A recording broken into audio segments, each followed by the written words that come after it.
just a friend. Oh, yeah. She looks like a real buddy kind of girl. Come on. Just a dinner. Harry, look. Here's the problem. I really like you. I really like you. Yeah, but I love you like you. I do. I love you.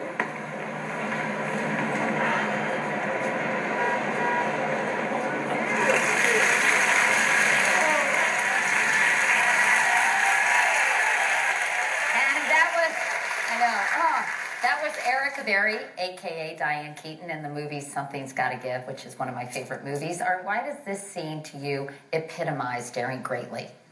Are you okay? Are you verklempt? Yes. Yeah. You know, in all of the interviewing we've done, when we ask people, what is vulnerability? I cannot tell you how many people looked at us, I mean, misty-eyed, and said, vulnerability is saying I love you first.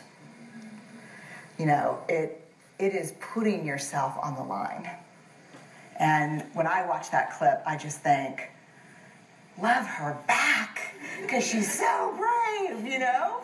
So yeah, it's saying I love you first. But a lot of people take that chance and, you know, someone's just not that into them, perhaps. Right. Like, now, of course, Diane Keaton ends up with Jack Nicholson. He pinches her on the butt in that restaurant at the end of the movie, which is so great. Yeah. Oh, I love that scene so much. But that's Hollywood. Right. And a lot of people do, that doesn't happen. You know, she won't get together with Jack Nicholson. So what do you do when you put yourself out there, your dreams are completely smashed, you know, you lose the job, the promotion that you've gotten the courage to ask for, you've shown vulnerability in a myriad of ways, and yet you get the smackdown. Yeah.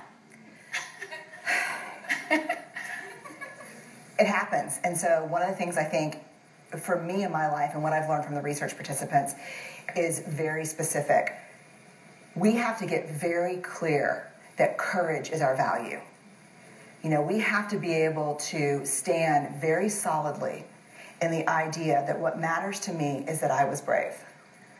That I don't, you know, this is a great story.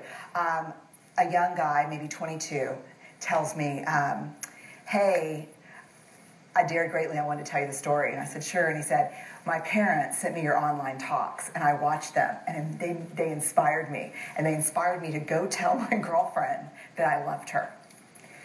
And I'm thinking, oh, God, let this in, great. So he said, so I went and I said, we've been dating for 6 months. I looked at her and I said, I love you. And she looked back and said, you're super awesome. Uh-oh. We all know what's coming. And I think we should date other people. So he said, yeah, right, exactly, right, yeah, totally. So he said, I drove home the whole way hating your guts. Hate Brene Brown, screw daring greatly, you know. And he said when he got home, his roommates were both like hunched over their laptops, and he walked in and they were like, what's going on? And he told them, and one of his roommates looked and said, dude, girls only like you if you're running the other way. And he kind of thought about it for a minute, and he looked and he said, no, man, I was daring greatly. And they both kind of stopped their computer stuff and looked up and went, right on, man. You know? So I think we have to be...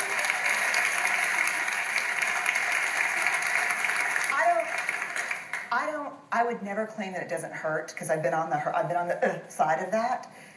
But I think it hurts worse to never have dared greatly and to wonder what could have happened, and to also know that we weren't in our courage, that we weren't aligned with our value of being brave.